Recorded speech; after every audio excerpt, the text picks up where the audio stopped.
My name is Goldie. I'm 27 now, and if you look at it from the outside, you can say that I've achieved everything I wanted in life. I have a good job that provides me with a stable income, my own home, equipped to my liking, and enough money to afford a comfortable life without constant worries about tomorrow. But the path to this was so difficult, full of unexpected turns, pain and disappointment that I could never even imagine what I have to go through to get here. And before we continue, write in the comments from which country and from which city you are watching this video. We are very interested to know from which corner of the planet our video is being watched. Enjoy watching. It all started when I was 15, and that year my life split into before and after. My mother died suddenly, leaving me and my father alone. And although he desperately tried to keep everything under control, it was clear that he was slowly but surely falling apart, drowning in his grief, even if he tried not to show it to me. However, a year later, when it seemed to me that things couldn't get any worse, he broke the stunning news to me, which turned everything upside down. "Goldie, I want you to meet Brenda," he said one evening when I walked into the kitchen and saw him standing next to a woman who looked barely older than my college cousin. And when he squeezed her hand in his and added, "We're getting married."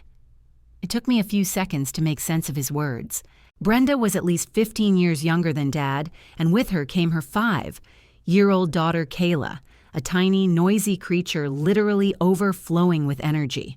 From the very first day, Brenda made it clear to me that she considered me to be some kind of unwanted guest who, by some ridiculous coincidence, stayed here longer than he should have.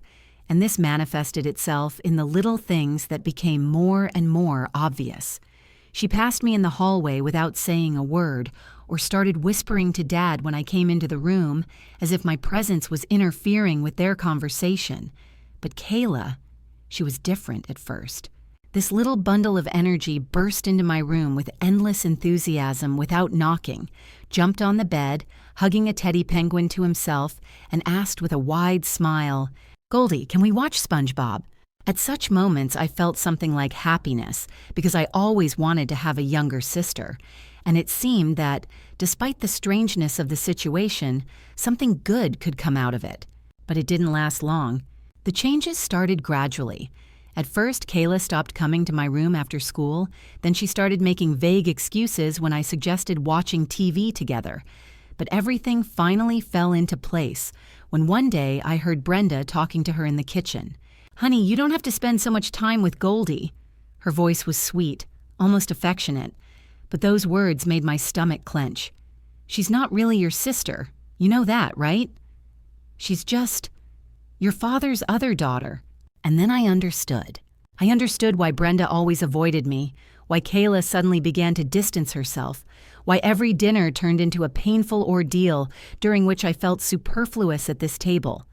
It wasn't a random snippet of after that, I stopped trying. What was the point? Every time Kayla looked through me at dinner or turned away as she passed me in the hallway, it hurt, and I realized that the only way out was to focus on what I could control, and that was studying. I put everything into it, every minute, every grain of energy, every gram of effort, and it paid off. When I was accepted to college on a full scholarship, I felt the taste of freedom. Real, genuine, pungent, like fresh air after a long stay in a stuffy room. After college, my career took off, and every year brought more and more opportunities.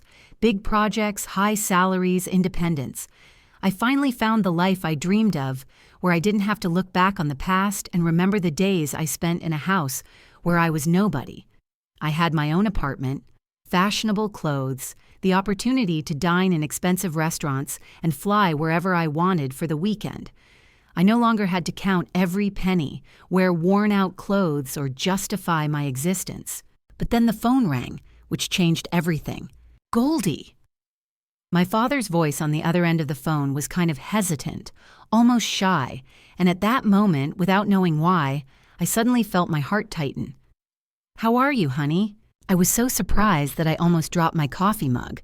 I immediately realized that this call did not bode well, because there was not just excitement in Brenda's voice, but some kind of fake, a naturally uplifted tone that she always used when she tried to pass off her desires as something that should concern me personally, but I had no choice.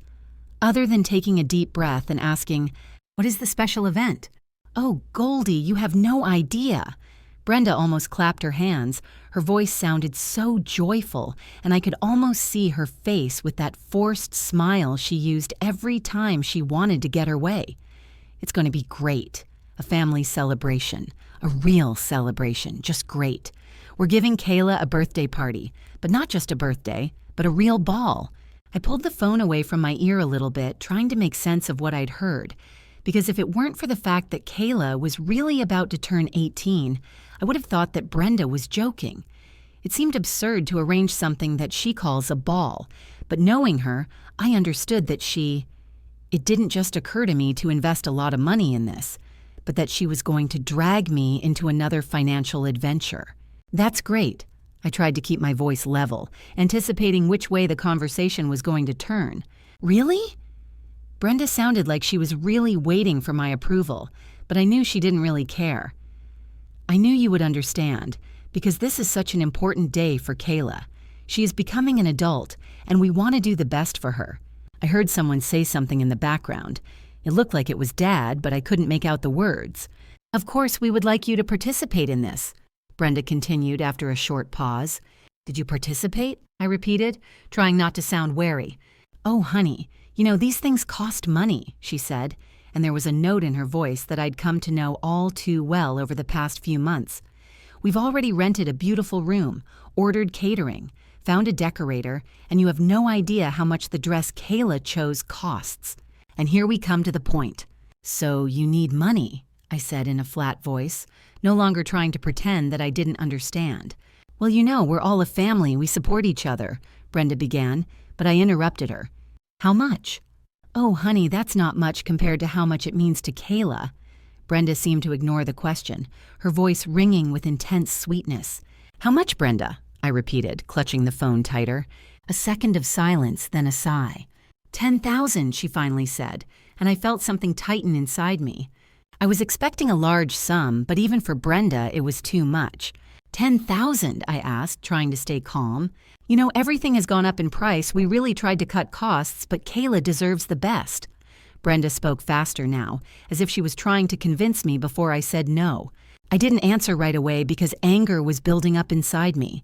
All this time, I've been helping them, paying their bills, closing their debts, and now they're not even trying to hide that they see me as just a purse with legs. "I'll think about it," I said dryly, and before Brenda could launch into her usual persuasion, I added, "I have to go." I hung up without even saying goodbye and threw the phone on the table. All these months, I've been trying to convince myself that I'm doing the right thing by helping them, because family should help each other. But now it seemed to me that it was never about family. It was always about how far they could go, how much I would let them use me. I spent the next day at work trying not to think about the conversation, but when I got home that evening, my phone rang again, and when I looked at the screen and saw Kayla's number, something inside me flinched. She never called me. "Hello?" I said, pressing the answer button. There were a few seconds of silence, then her voice, low and strained. "Goldie, can you come?" I straightened up, feeling alarmed. "What happened?" "Just, please." She spoke almost in a whisper, and there was panic in her voice. "I can't explain it over the phone, but I really need to talk to you. Are you okay?" "I'm already reaching for the keys." "Yes, no, I don't know," Kayla stammered. "Just please come." There was something in her voice that made me forget all my doubts and resentments.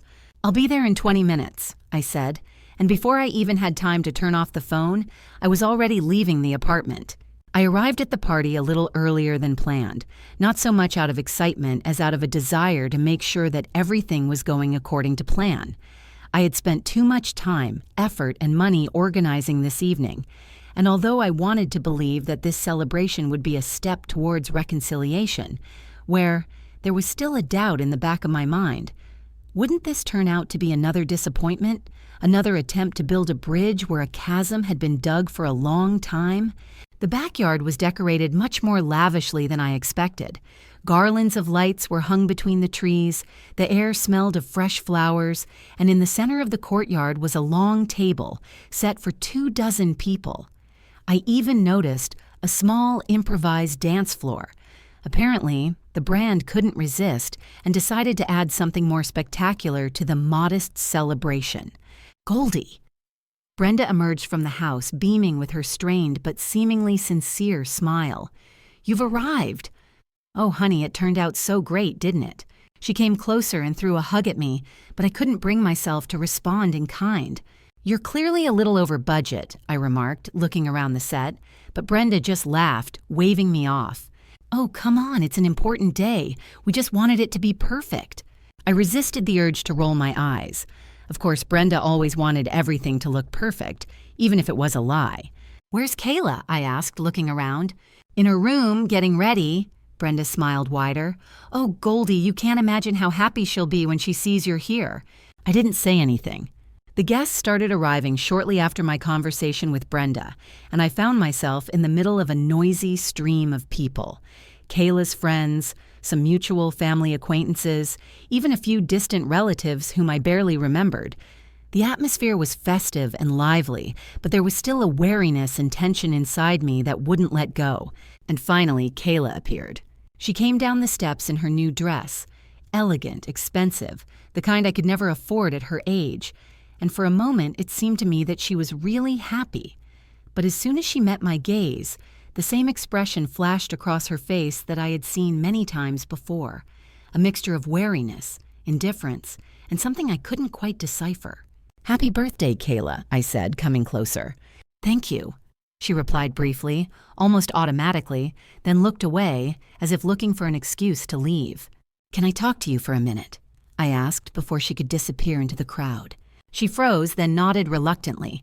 I took her a little to the side where it was a little quieter and, gathering my thoughts, said, "I wanted to give you a special gift." Kayla frowned slightly but didn't say anything. "I know you're planning to go to university, and I thought—" I paused, then exhaled. "I'd like to pay for your tuition." There was silence for a moment. "You... what?" Her voice sounded strange, as if she wasn't sure if she'd heard correctly. "I'll pay for your college," I repeated, completely. Something like shock flashed across her face, but then it became closed again, impenetrable. "Why?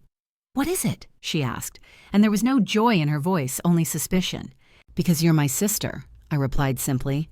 Kayla opened her mouth to say something, but suddenly Brenda was there, who literally jumped into the conversation, grabbed Kayla by the shoulders, and kissed her loudly on the cheek. "Oh, honey, that's just wonderful." "What is it?" she exclaimed. "Goldie, what a great job you are. This is such an incredible gift." Kayla tensed, and it seemed to me that for a moment there was something like annoyance in her eyes, but she quickly lowered her gaze. "Thank you," she murmured, but there was no emotion in her voice. Brenda's smile was too wide, too forced. "Oh, we need to celebrate this. Let's tell everyone." She was already reaching for a glass of champagne, but Kayla suddenly turned around and quickly went inside, leaving me alone with Brenda, who instantly changed her expression to a more serious one. "Would you really do that?"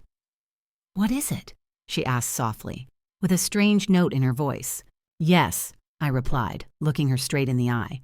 Brenda thought for a moment, then her face lit up with her usual smile again. "Well, that's really generous of you, Goldie," she said, but I could hear something strange in her voice, like hidden displeasure. "Kayla will definitely appreciate it." But at that moment, for the first time, I had the feeling that it wasn't just about money. I was sitting surrounded by all these carefully planned details, a menu with marked dishes, an invitation list that I helped adjust, and receipts for thousands of dollars that went to this party. And then I looked at the dark laptop screen and suddenly realized that I no longer felt angry. No, instead I felt strange, icy calm, as if some important part of me had finally realized that this game was over and it was time to come out of it with my head held high. I picked up the phone again, but this time not to beg someone for recognition or to demand an explanation. I just dialed the number of the catering company, and when the manager answered, said that I wanted to change the delivery address. "Of course, miss," he said cheerfully, unaware that he was now becoming part of a small act of revenge. "Where exactly?" I gave them the address of a homeless shelter near my house and asked them to bring all the food there. "Oh, that's very generous of you," the manager said, and there was genuine admiration in his voice. "I just want this food to reach those who really appreciate it," I replied, and for the first time in many years, I felt a weight lift from my shoulders that I hadn't even realized until that moment. Then I dialed the number of the equipment tenant who was supposed to deliver tables, chairs, and all the other holiday paraphernalia. "Oh, miss, but they've already been paid," the operator said in surprise. "I know," I replied calmly, "but I want to cancel the order." "But what should I tell the organizers?" "Tell them that the customer has changed his mind," I said with a slight smile. The cake was next. I looked at the candy store's number, then thought it would be too easy to cancel it, so I did something better. "Good afternoon," the manager replied happily. "Hello," I said, trying to sound confident. "I would like to change the text on the cake." "Of course, what would you like to write?"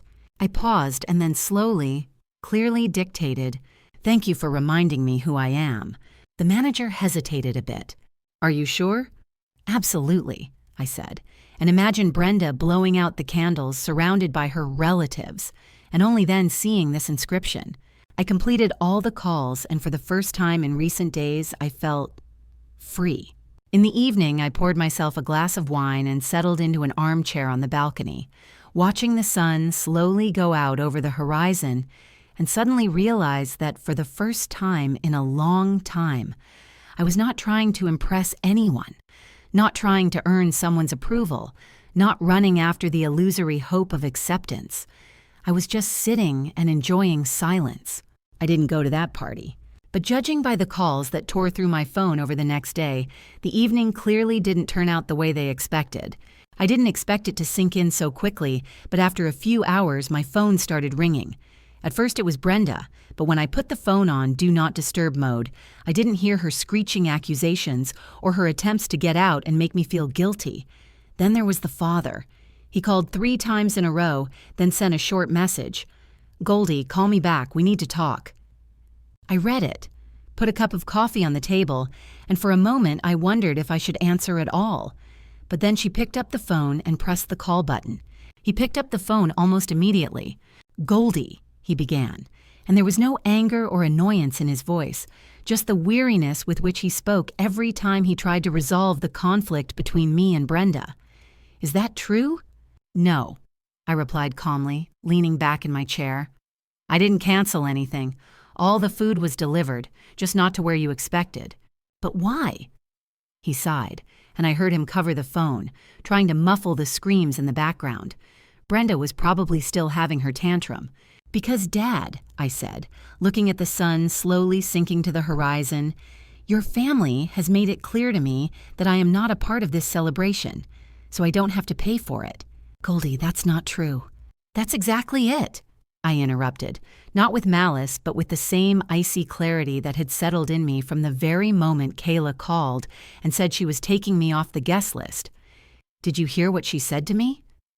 "That I'm nothing to her." He paused. I gave him a few seconds to process it, and then I added, "I've been trying to be a part of this family for a long time. I paid your bills, financed your life, hoping that this would somehow give me the right to be called your daughter.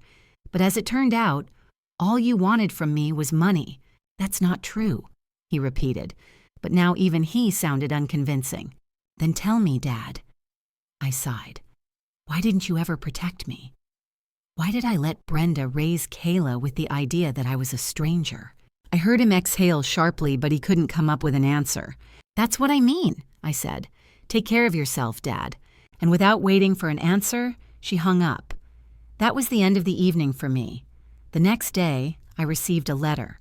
It was paper, sealed in a cream-colored envelope that looked like it had been held in his hands for hours, wondering whether to send or not.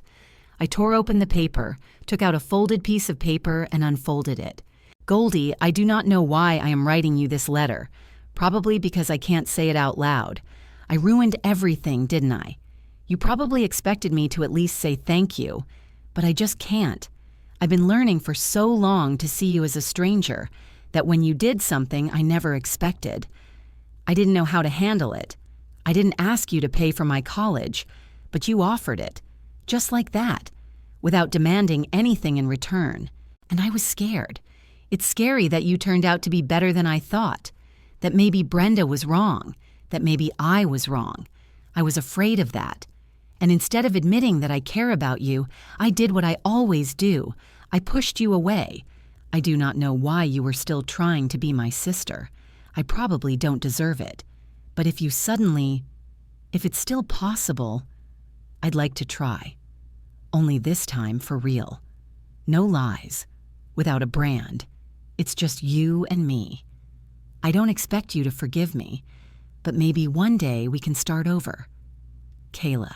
I reread the letter twice, and then, without hesitation, she reached for her phone and dialed a familiar number.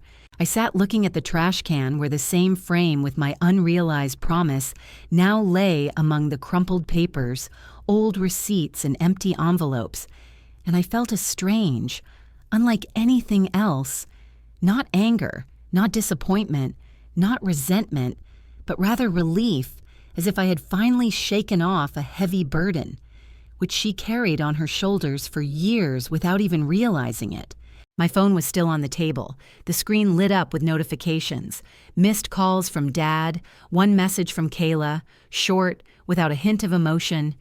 "Are you serious?" And a whole tirade from Brenda, which began with accusations, turned into complaints, and ended with a cold, calculating, "You're going to regret this." No, Brenda, I won't regret it. I knew that this conversation with Dad would be the last straw, and now there was a final line between us that no one could erase, but it no longer bothered me. Does the family help the family? Sure. Only I was never perceived as a part of this family. I was a convenient wallet, a source of financing for their whims. But now that this resource is blocked, they will have to find a new way of existence. I picked up my phone, opened a chat with Kayla, looked at her message, and briefly considered whether to respond. Maybe there was something more hidden in her words. Maybe she really wanted to say something. But I remembered her voice on the phone, cold, distant, almost contemptuous, when she crossed me off the guest list and realized that I no longer wanted to guess what she really was. Deal feels it. I clicked delete. The chat has disappeared. As soon as I did, there was a knock on the door. He was sharp, impatient, as if the person behind the door had been standing there for a long time, gathering his thoughts. But without waiting for me to get in touch, he decided to take action. I took a deep breath, got up and went to the door, knowing in advance who I would see. When I opened it, Kayla was standing in the doorway. "Are you serious?" She repeated aloud what she had already written in the message, looking at me with an expression that mixed anger, disappointment, and something like hope. "Absolutely," I replied calmly. She pressed her lips together, looked away, as if trying to control her emotions. "You really won't pay for my college?" "Really?" She took a sharp breath, then looked at me again, but in a different way, not with a challenge, but rather with an attempt to understand what I wanted, why everything had changed so much. "Why?" I chuckled. "Are you seriously asking?" "Yes," she blurted out, clenching her fists. "Because you suggested it, Goldie. It was your gift. It was your idea." "Yes," I nodded, crossing my arms over my chest. "And then you cut me out of your life, bluntly stated that I was not your family, and then your parents decided that my only duty to you was to pay for whatever you wanted. It was—" She paused, then sighed, as if deciding something for herself. "It was wrong." I raised my eyebrows in surprise. "What?" "I'm saying it was wrong," she repeated, but in a lower voice now. "That's what I said. What I did. Was I don't know. Angry? Confused? It seemed to me that you just wanted to buy my affection, that you were doing this not because you wanted to, but because you were trying to prove something to yourself. But I realized that this was not the case." I stared at her intently, trying to make out if she was being sincere or if this was just another attempt to regain control. "What do you want now?" Kayla bit her lip, then smiled weakly. "I don't know. Maybe some coffee?" I was silent for a few seconds, then nodded and stood aside to let her inside. Coffee is just coffee. Perhaps this story wasn't over yet. I looked at the phone screen, at that short, pathetic please. And for the first time in a long time, I felt completely free. Free from the guilt that had held me down for years, forcing me to cling to the faint hope of being accepted. Free from obligations that no one really put on me by right, but which I took on voluntarily, as if hoping to buy love and recognition. Free from this endless play in which I've been playing a role for years, but I've never been the main character. I put my phone away without answering and calmly finished my coffee. The next day, Brenda and Dad made one last attempt to break through my new barrier between us. I had just left the office and was heading to my car when I saw them. They stood near the parking lot like two predators, waiting for the moment when the victim would be trapped. Dad looked exhausted, aged, his face haggard, as if he had lost more than 1 year of his life in the last week. Brenda, on the other hand, was on alert. Her arms were crossed over her chest, her expression was icy, her gaze was prickly, as if she was going to tear me apart right there in front of passers-by. I stopped, but not because I was afraid, but because I was suddenly overwhelmed by indifference. "Goldie!" Dad took a step forward, but I didn't move, just stared at him. "We need to talk," Brenda added, and there wasn't a trace of that sugary sweetness in her voice that she always used when she was trying to manipulate me. "There's nothing to talk about anymore," I replied calmly. "What's that about?" Brenda flared up instantly like a dry match. "You've ruined everything. You turned Kayla's birthday into a nightmare. You humiliated us in front of our friends, in front of the whole family." I chuckled. "Oh, so it's my fault now?" "Not Kayla, who cut me out of her life. Not you, who for years did everything to turn her against me. But me?" Dad sighed heavily and took another step towards me. "Goldie, honey, let's not dig into the past right now. We've all said and done a lot of stupid things. Brenda was probably too harsh. Kayla was too emotional. But we're a family, and we need to find a way to sort this out." I looked at him, and suddenly I saw in front of me not the man I remembered as a child, not the father who had always been my support, but a man who for many years turned away when Brenda pointedly ignored me, who allowed Kayla to grow up convinced that I was nobody to her, who turned a blind eye to that, how I was slowly squeezed out of his life. "You've never been on my side, Dad," I said softly. "Never." He froze. "You let Brenda cross me out. You let Kayla think I was a stranger, and now that I've finally realized that I really am, you suddenly decide that we should be one family?" Dad opened his mouth but didn't say anything. "Do you want me to become comfortable again, obedient, ready to pay for all your desires?" I continued. "So that I could return to the role that suited you? To become a person you can ignore again until you need the money?" "Goldie, you're getting it all wrong!" Brenda exploded, but I turned to her and looked straight into her eyes. "No, Brenda, I got it absolutely right. It's just that now you don't like that I don't play by your rules anymore." Brenda pursed her lips and Dad seemed to wilt, as if my words had finally sunk in. "I'm leaving," I said, taking a step toward my car. "And don't try to follow me." "Are you really going to give up your family that easily?" "What is it?" he asked, and there was bitterness in his voice. I froze, my hand already on the door handle of the car, then turned around and looked into his eyes. "I've never had a family, Dad." And with that, I got in the car, closed the door, and drove off without looking back. I moved in the next day. I've been thinking about this for a long time, but now this decision has become inevitable. I found a new apartment in a different neighborhood, without the memory of Brenda and Kayla's endless visits, without the anxious expectation of phone calls, without the feeling that at any moment my past would knock on the door again. I changed my phone number, giving it only to those I really trusted. I did what I had been afraid of for so long. I broke the bond that had only been poisoning my life. And for the first time in a long time, I felt truly free. I stared at the phone screen, at the last missed call from an unknown number. Then, without a shadow of a doubt, I blocked it. Just as I blocked everyone who tried to bring me back to the past that I had so painstakingly left behind. Now my life belonged only to me, and this realization brought a strange, incomparable satisfaction.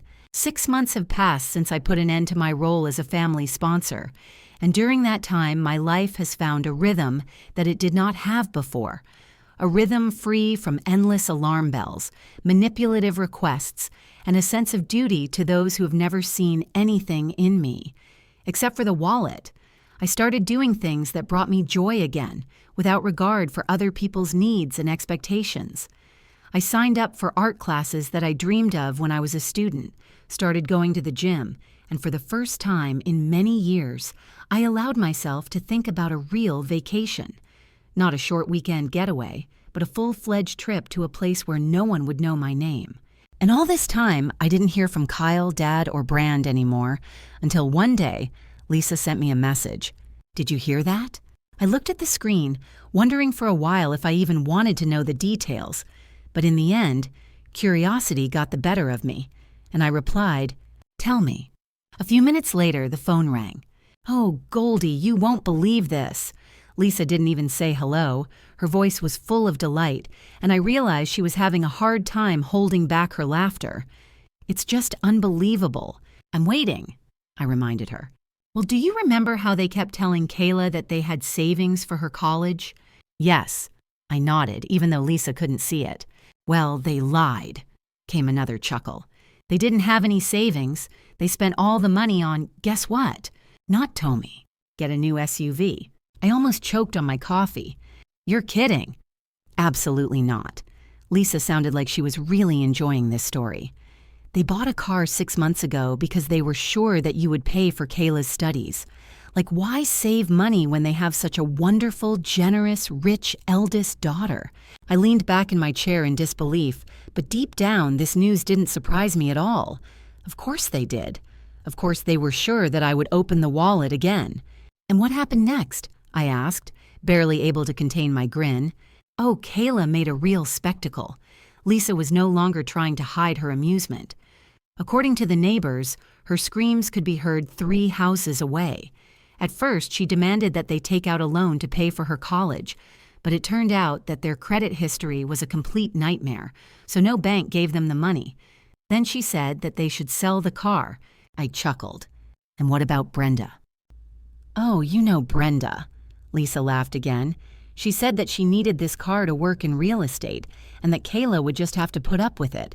"Oh yes, because it's important to the clients what she drives." I rolled my eyes. "Exactly." Lisa grinned. "Anyway, Kayla is now staging something like a protest. She refuses to get a job, refuses to move out, sits in her room and comes out only to make a new scandal. I imagined this picture. Kayla, who grew up believing that everyone in the world owed her, was now faced with the fact that even her own parents weren't going to give her everything for nothing. She's using their tactics against them," I said, realizing the irony of the situation. "Absolutely," Lisa confirmed. "She learned manipulation from the best. She's watched Brenda drive you to guilt for years, and now she's using the same tactics on her parents." I smiled, feeling not schadenfreude but satisfaction. After all, it wasn't my problem. "What do you think will happen next?" Lisa chuckled. "Give them a month. I think they'll sell the car." "I think so too," I agreed. There was silence, but this time it was light, relaxed. "Well, how are you?" Lisa asked, switching to a softer tone. I smiled. "I'm fine. For the first time in a long time, it's really good." "That's great." We said goodbye, and I put my phone on the table, leaning back in my chair again. Soft light filtered through the window. There was a painting on the wall that I had recently painted in art classes, and on the table were printouts with the roots of my future vacation. A real vacation where I could spend my money on myself and not on other people's whims. I was no longer the one who repeatedly offered my shoulder so that someone could lean on it without thinking about how I felt. And for the first time in a long time, my life belonged only to me.